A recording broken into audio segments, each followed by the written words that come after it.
Hi കൂട്ടുകാരെ, എല്ലാവർക്കും മാഷൻ ടീച്ചറിന്റെ മറ്റൊരു പുതിയ വീഡിയോയിലോട്ട് ഒരിക്കൽ കൂടി സ്വാഗതം. അപ്പൊ 4ാം ക്ലാസ്സിൽ പഠിക്കുന്ന കൂട്ടുകാർക്ക് നാളെ ഏതാണ് എക്സാം വരുന്നത്? EVS ആണല്ലേ, പരിസര പഠനമാണ് പരീക്ഷ വരുന്നത്. അപ്പൊ അതാ ടീച്ചർ എത്തിയിട്ടുണ്ട് കേട്ടോ. നമുക്ക് എന്ത് ചെയ്യാം, നാളത്തെ പരീക്ഷയ്ക്ക് വേണ്ടിയിട്ട് കുറച്ച് കാര്യങ്ങളൊക്കെ വേഗം അങ്ങോട്ട് പഠിച്ചിട്ട് പോവാം അല്ലേ? ഓക്കെ മക്കളെ, അപ്പൊ ഇനി നാളെ നമുക്ക് അവസാന എക്സാം ആണല്ലേ. അത് കഴിഞ്ഞ് നമുക്ക് വെക്കേഷൻ ഒക്കെ ആണല്ലേ. അപ്പൊ നമുക്ക് എന്ത് ചെയ്യാം, ഇനി ഒരു എക്സാം കൂടിയുള്ളൂ. അതിന് വേണ്ടിയിട്ട് എന്ത് ചെയ്യാം, നന്നായിട്ട് പഠിക്കാം അല്ലേ? ഓക്കെ കൂട്ടുകാരെ, അപ്പൊ നമുക്ക് ക്ലാസ്സിലോട്ട് പോയാലോ? അതിലോട്ട് പോകുന്നതിന് മുന്നേയായിട്ട് നമ്മുടെ ചാനൽ ആദ്യമായിട്ട് കാണുന്ന ഏതെങ്കിലും കൂട്ടുകാരുണ്ടെങ്കിൽ എന്ത് ചെയ്യുക, ചാനൽ സബ്സ്ക്രൈബ് ചെയ്യുക. അതോടൊപ്പം തന്നെ വീഡിയോ നമുക്ക് യൂസ്ഫുൾ ആയിട്ട് തോന്നുകയാണെങ്കിൽ നിങ്ങളുടെ ക്ലാസ്സിലൊക്കെ പഠിക്കുന്ന മറ്റു കൂട്ടുകാർ കൂടി ഒന്ന് ഷെയർ ചെയ്ത് കൊടുക്കുക കേട്ടോ. ഓക്കെ കൂട്ടുകാരെ, അപ്പൊ നമുക്ക് EVSുമായിട്ട് ബന്ധപ്പെടുത്തിയിട്ട് കൂട്ടുകാർ പ്രധാനമായും പഠിക്കേണ്ട കുറച്ച് ഭാഗങ്ങളൊക്കെ ടീച്ചർ പറഞ്ഞു തരാം കേട്ടോ. അതിലോട്ട് പോയാലോ? ഓക്കെ മക്കളെ, അപ്പം EVSൽ നമുക്ക് എപ്പോഴും കണ്ടുവരുന്ന ഒരു ക്വസ്റ്റ്യൻ ആണ് കലാരൂപങ്ങളുമായി ബന്ധപ്പെടുത്തിയിട്ടുള്ള ചോദ്യങ്ങൾ കേട്ടോ.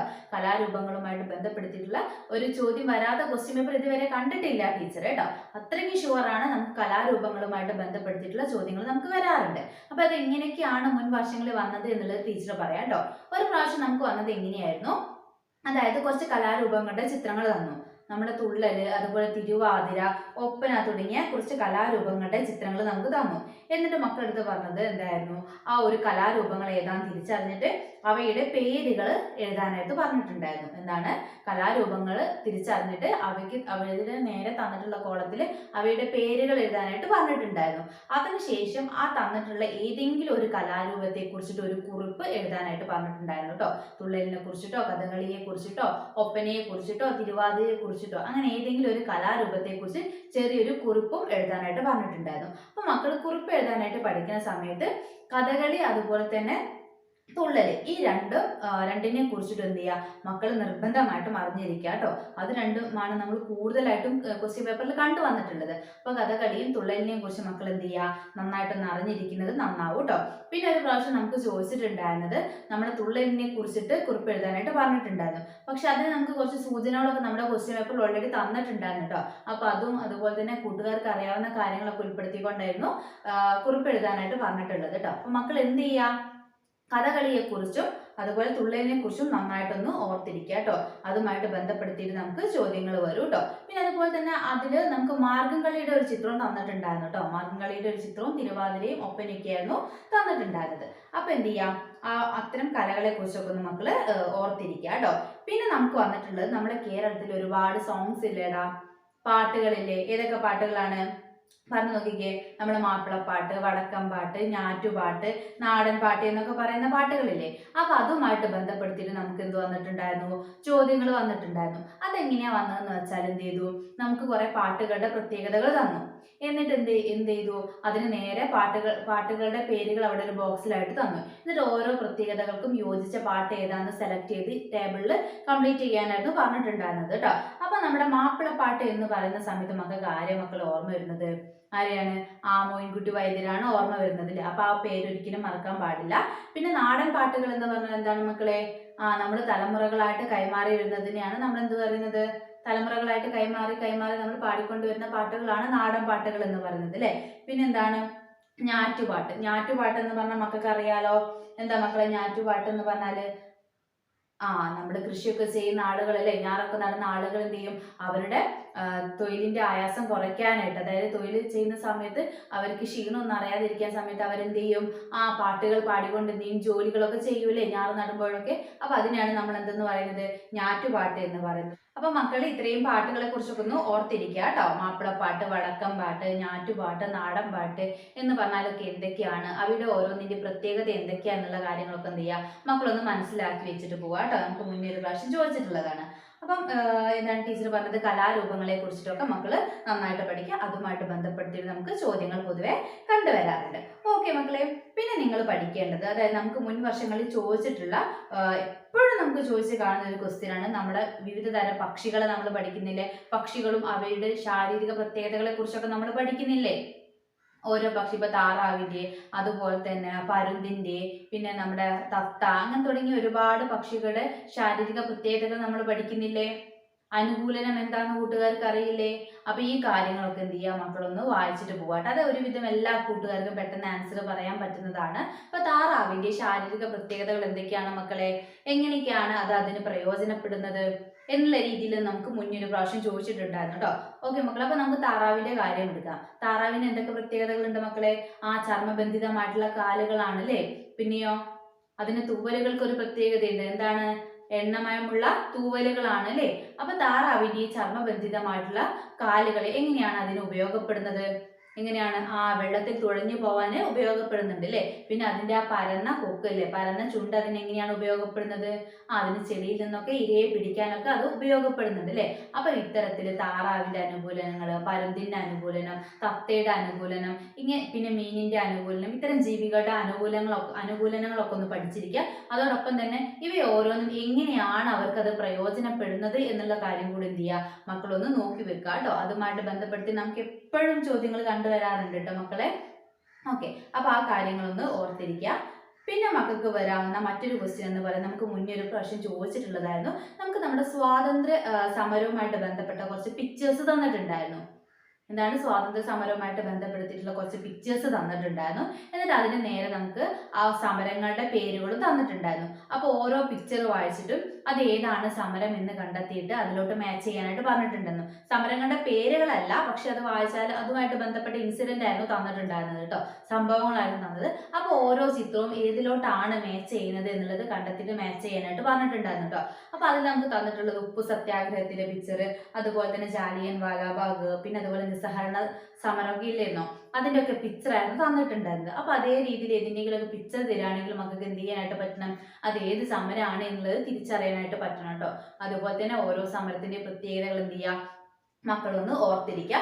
അതിൽ ജാലിയൻ വാലാബാഗ് കൂട്ടക്കൊല വളരെ ഇമ്പോർട്ടന്റ് ആണ് കേട്ടോ. അതിനെക്കുറിച്ച് നമുക്ക് മുന്നേ ഒരു പ്രാവശ്യം കുറിപ്പ് എഴുതാനായിട്ട് ചോദിച്ചിട്ടുണ്ടായിരുന്നു. അപ്പൊ കുറിപ്പ് എഴുതാനായിട്ട് മക്കളടുത്ത് പറയുമ്പോൾ മിക്കപ്പോഴും നമുക്ക് നമ്മുടെ ക്വസ്റ്റ്യൻ പേപ്പറിൽ അതിനുള്ള സൂചനകളൊക്കെ തന്നിട്ടുണ്ടായിരിക്കും കേട്ടോ. മുന്നേ ഒരു പ്രാവശ്യം നമുക്ക് ജാലിയൻ വാലാബാഗിനെ കുറിച്ചിട്ട് ഒരു കുറിപ്പ് എഴുതാനായിട്ട് പറഞ്ഞ സമയത്ത് അത് നടന്ന വർഷവും നടന്ന സ്ഥലവും ഒക്കെ എവിടെയാന്നുള്ളത് നമുക്ക് എന്ത് ചെയ്യുന്നു, ഒരു പദസൂര്യൻ പോലെ നമുക്ക് തന്നിട്ടുണ്ടായിരുന്നു. അപ്പൊ ഇനി അതിനെക്കുറിച്ച് പഠിച്ചിട്ടില്ലാത്ത കൂട്ടുകാരാണെങ്കിലും ആ സൂചനകളൊക്കെ കിട്ടിയാൽ കുറച്ചൊരു എന്താ പറയുക എഴുതി പിടിപ്പിക്കാനായിട്ട് പറ്റുന്ന കൂട്ടുകാർക്ക് എന്ത് ചെയ്യാം, മാർക്ക് വലിയ തെറ്റില്ലാത്ത മാർക്ക് സ്കോർ ചെയ്യാനായിട്ട് പറ്റും. അപ്പൊ മക്കൾ എന്ത് ചെയ്യുക, അതൊക്കെ ഒന്ന് നോക്കിയിട്ട് പോവാ കേട്ടോ.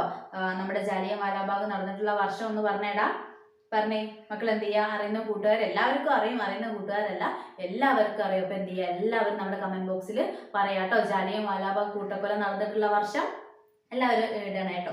അപ്പൊ മക്കളെ, നമുക്ക് ജാലിയൻ വാലാബാഗ് വളരെ ഇമ്പോർട്ടന്റ് ആയിട്ടുള്ള ഒരു ഭാഗമാണ്.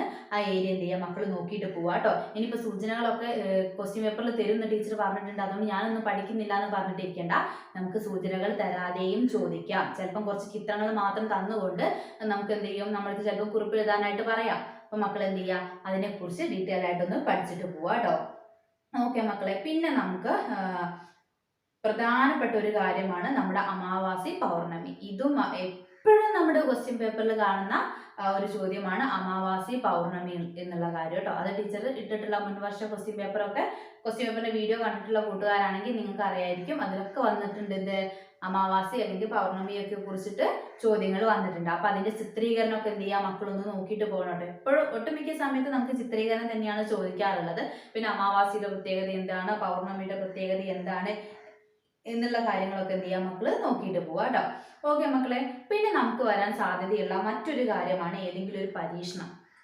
പരീക്ഷണങ്ങൾ ചിലപ്പോൾ ഒക്കെ കണ്ടുവരാറുണ്ട് കേട്ടോ. മുന്നേ ഒരു പ്രാവശ്യം നമുക്ക് വായുമായിട്ട് ബന്ധപ്പെടുത്തിയിട്ടുള്ള പരീക്ഷണം ചോദിച്ചിട്ടുണ്ട്. എപ്പോഴും നമുക്ക് ഒരു ബലൂണ്, വായു, ഒരു കുപ്പി ഇതൊക്കെ വെച്ചിട്ടുള്ള പരീക്ഷണങ്ങളൊക്കെയാണ് നമുക്ക് കണ്ടുവരാറുള്ളത്. അപ്പം മക്കൾ എന്ത് ചെയ്യുക, നിങ്ങളെ പാഠഭാഗവുമായി ബന്ധപ്പെടുത്തിയിട്ട് നിങ്ങൾ പരിചയപ്പെട്ടിട്ടുള്ള പരീക്ഷണങ്ങളൊക്കെ നോക്കിയിട്ട് പോവാ. ഇനി ഒരു പക്ഷേ പരീക്ഷണ കുറിപ്പ് എഴുതാനായിട്ട് പറയുകയാണെങ്കിൽ ആ ഘട്ടങ്ങളൊക്കെ നോക്കിയിട്ട് പോവാ കേട്ടോ. ചിലപ്പോൾ മക്കൾക്ക് അത് ഈ ക്വസ്റ്റ്യൻ ഇങ്ങനെയാണ് വരിക. അതായത് നിങ്ങളുടെ ക്വസ്റ്റ്യൻ പേപ്പറിൽ ഒരുപാട് സാമഗ്രികളുടെ പേരുകൾ തരും. എന്നിട്ട് അതിൽ നിങ്ങൾക്ക് ആവശ്യമായിട്ടുള്ള സാമഗ്രികൾ സെലക്ട് ചെയ്തുകൊണ്ട് ഏതെങ്കിലും ഒരു തീമിനനുസരിച്ച് ഒരു പരീക്ഷണ കുറിപ്പ് തയ്യാറാക്കാനായിരിക്കും പറയാം കേട്ടോ. അപ്പൊ നമ്മുടെ വായുവിന് ഭാരമുണ്ട്, ആ ഒരു ആശയം വെച്ചിട്ട് മക്കളെടുത്ത് എന്ത് പറയും, ഒരു പരീക്ഷണ കുറിപ്പ് എഴുതാനായിട്ട് പറയും. അപ്പൊ അതിന് നിങ്ങൾക്ക് അവിടെ ബോക്സിൽ ഒരുപാട് സാധനങ്ങളുടെ പേരുകൾ തന്നിട്ടുണ്ടായിരിക്കും. അതായത് ബലൂണ്, നൂല്, ചിലപ്പോൾ പേപ്പർ, ബോൾ എന്നൊക്കെ പറഞ്ഞിട്ട് എന്ത് ചെയ്യും, ഒരുപാട് സാമഗ്രികളുടെ പേരുകൾ തന്നിട്ടുണ്ടായിരിക്കും. അപ്പൊ അതൊന്ന് മക്കളെടുത്ത് ഇഷ്ടമുള്ള സാധനങ്ങൾ മാത്രം സെലക്ട് ചെയ്തിട്ട് എന്ത് ചെയ്യാനായിട്ട് പറയും, ഒരു പരീക്ഷണം എഴുതാനായിട്ട് പറയും കേട്ടോ.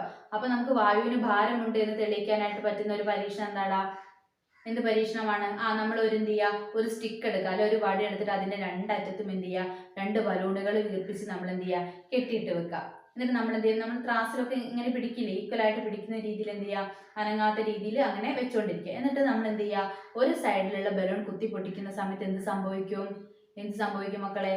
മറ്റേ വശത്തെ ബലൂണ് എന്തായിപ്പോ താഴേക്ക് താഴ്ന്നു പോകൂലേ? അതായത് എന്താണ്, വായുവിന് ഭാരം ഉള്ളത് കൊണ്ടല്ലേ അങ്ങനെ സംഭവിക്കുന്നത്. അത് രണ്ടും നേരെ ഈക്വൽ ആയി നിൽക്കാനുള്ള കാരണം എന്താണ്? രണ്ടിലും ഒരുപോലെ ഭാരമുള്ള സമയത്ത് അല്ലേ, ഭാരം ഉള്ളത് കൊണ്ടാണ് അതെന്തായത് ഈക്വൽ ആയിട്ട് നിന്നത്. അപ്പൊ നമ്മൾ ഒന്ന് കുത്തി പൊട്ടിച്ചിട്ട് അതിനുള്ളിൽ എയർ കളയുകയാണെങ്കിൽ എന്ത് ചെയ്യും, മറ്റേ സൈഡിൽ വെയിറ്റ് കൂടിയിട്ട് അതങ്ങ് താഴ്ന്നു പോകൂലേ. അപ്പൊ അതുമായിട്ട് വായുമായിട്ട് ബന്ധപ്പെടുത്തിയിട്ട് ഒരു പരീക്ഷ നമുക്ക് മുന്നേ ചോദിച്ചിട്ടുള്ളതായിരുന്നു കേട്ടോ. ഓക്കെ മക്കളെ, അപ്പൊ അതുമായിട്ട് ബന്ധപ്പെടുത്തിയിട്ട് മക്കൾ എന്ത് ചെയ്യും, ഒന്ന് നോക്കിയിട്ട് പോവാ കേട്ടോ. നിങ്ങൾ നോട്ട് പുസ്തകത്തിലൊക്കെ എഴുതിയിട്ടുള്ള പരീക്ഷണങ്ങളൊക്കെ ഒന്ന് വായിച്ചിട്ട് പോവാ. ഓക്കെ മക്കളെ, പിന്നെ മക്കൾക്ക് വരാവുന്ന മറ്റൊരു കാര്യം എന്ന് പറയുന്നത്, ചിലപ്പോൾ നിങ്ങൾക്ക് ഒരു ഭൂപടം തരും. നമ്മുടെ കേരളത്തിൻ്റെയൊക്കെ ഭൂപടം തന്നുകൊണ്ട് എന്ത് ചെയ്യും, അതുമായിട്ട് ബന്ധപ്പെടുത്തിയിട്ടുള്ള ചോദ്യങ്ങൾ വരാറുണ്ട് കേട്ടോ. പൊതുവെ നമ്മൾ കണ്ടുവരുന്ന ഒരു ക്വസ്റ്റ്യൻ ആണ്. അപ്പം ഭൂപടം തന്നു കഴിഞ്ഞാൽ ചിലപ്പോൾ നിങ്ങളോട് പറയും റെയിൽവേ ഇല്ലാത്ത ജില്ലകൾ ഏതൊക്കെയാന്നൊക്കെ കണ്ടെത്താനായിട്ടൊക്കെ പറയൂ കേട്ടോ. അപ്പോൾ മക്കൾ എന്ത് ചെയ്യുക, അതിനൊക്കെ നിങ്ങൾക്ക് അറിയാലോ അല്ലെ, ഭൂപടം നോക്കാനായിട്ട് അറിയാലോ. നമുക്ക് അവിടെ ആ ഒരു ഭൂപടം തന്നാൽ അതിന്റെ സൈഡിൽ തരും റെയിൽവേന്റെ സൈൻ ഏതാണ്, അല്ലെങ്കിൽ വിമാനത്തിന്റെ സൈൻ ഏതാണ്, കടൽ തീരത്തിന്റെ സൈൻ ഏതാ എന്നുള്ളതൊക്കെ നമുക്ക് എന്ത് ചെയ്യും, സൈഡിൽ തരും. അപ്പോൾ അതനുസരിച്ചിട്ട് എന്ത് ചെയ്യുക, ഭൂപടം ചെക്ക് ചെയ്തുകൊണ്ട് ഓരോ ചോദ്യങ്ങൾക്കും ഉത്തരം എഴുതുക കേട്ടോ. ഓക്കെ മക്കളെ, ചിലപ്പോൾ നിങ്ങൾക്ക് എന്ത് ചെയ്യും, ഒരു രേഖാചിത്രം തരും. ചിലപ്പോൾ നമ്മുടെ സ്കൂളിൻ്റെയോ അല്ലെങ്കിൽ വേറെ എന്തെങ്കിലും ഒരു പാർക്കിൻ്റെ ഒക്കെ രേഖാചിത്രം തന്നിട്ട് അതിൽ തെക്ക്, വടക്ക്, കിഴക്ക്, പടിഞ്ഞാറ് എന്നൊക്കെ പറഞ്ഞ ദിക്കുകളൊക്കെ തന്നിട്ട് ഓരോ സ്ഥലം, അപ്പം നമുക്ക് നമ്മുടെ സ്കൂളിൻ്റെ ചിത്രം തരികയാണെന്ന് വിചാരിക്കുക. നമ്മുടെ അല്ല, ഏതെങ്കിലും ഒരു സ്കൂളിൻ്റെ ഒരു കോമ്പൗണ്ടിൻ്റെ ഒരു രേഖാചിത്രം തന്നു, എന്നിട്ട് നമ്മൾ ചോദിക്കുകയാണ് അതിൽ ക്ലാസ് റൂം ഏത് ദിക്കിലാണ് വരുന്നത് എന്നുള്ള രീതിയിലൊക്കെ നമുക്ക് എന്ത് ചെയ്യാം, ചോദ്യങ്ങൾ വരാം. അപ്പം എന്ത് ചെയ്യുക, ദിക്കുകളൊക്കെ ഒന്ന് മക്കൾ മനസ്സിലാക്കി വെക്കുക കേട്ടോ. അത്തരത്തിലുള്ള പ്രവർത്തനങ്ങളൊക്കെ നിങ്ങൾ ക്ലാസ്സിൽ ചെയ്തിട്ടുണ്ടായിരിക്കും. അപ്പോൾ ആ കാര്യങ്ങളൊക്കെ എന്ത് ചെയ്യുക, ഒരിക്കൽ കൂടി നോക്കി വെക്കുക കേട്ടോ. ഓക്കെ മക്കളെ, അപ്പൊ ഇത്രയും കാര്യങ്ങളൊക്കെയാണ് മക്കൾ നിങ്ങളുടെ നാളത്തെ EVS എക്സാമിന് പ്രധാനമായിട്ടും പഠിക്കേണ്ടത്. അപ്പൊ കുറച്ചധികം കാര്യങ്ങളുണ്ട് അല്ലേ, എന്നാലും പേടിക്കൊന്നും വേണ്ട, നമുക്ക് പഠിക്കാനായിട്ടുള്ള സമയമൊക്കെ ഇനിയും മുന്നിലുണ്ട്. അപ്പം മക്കൾ എന്ത് ചെയ്യുക, വേഗം വീഡിയോ ഒക്കെ കണ്ടു കഴിഞ്ഞതിന് ശേഷം നിങ്ങൾ പോയിട്ട് നാളത്തെ എക്സാമിന് വേണ്ടിയിട്ട് തയ്യാറാവുക കേട്ടോ. ഓക്കെ മക്കളെ, ഇനി നാളത്തെ എക്സാം കഴിഞ്ഞിട്ട് ആ വഴി അങ്ങ് പോകരുത്. എക്സാം കഴിഞ്ഞതിന് ശേഷം എക്സാം ഈസി ആയിരുന്നോ ഇല്ലയോ എന്നുള്ള കാര്യം നമ്മുടെ കമന്റ് ബോക്സിൽ പറഞ്ഞതിന് ശേഷം മാത്രം എന്ത് ചെയ്യുക, നിങ്ങളുടെ വെക്കേഷൻ ആഘോഷിക്കാനായിട്ട് പോവുക കേട്ടോ. ഓക്കെ കൂട്ടുകാരെ, മറ്റൊരു പുതിയ വീഡിയോ ആയിട്ട് നമുക്ക് വീണ്ടും കാണാം.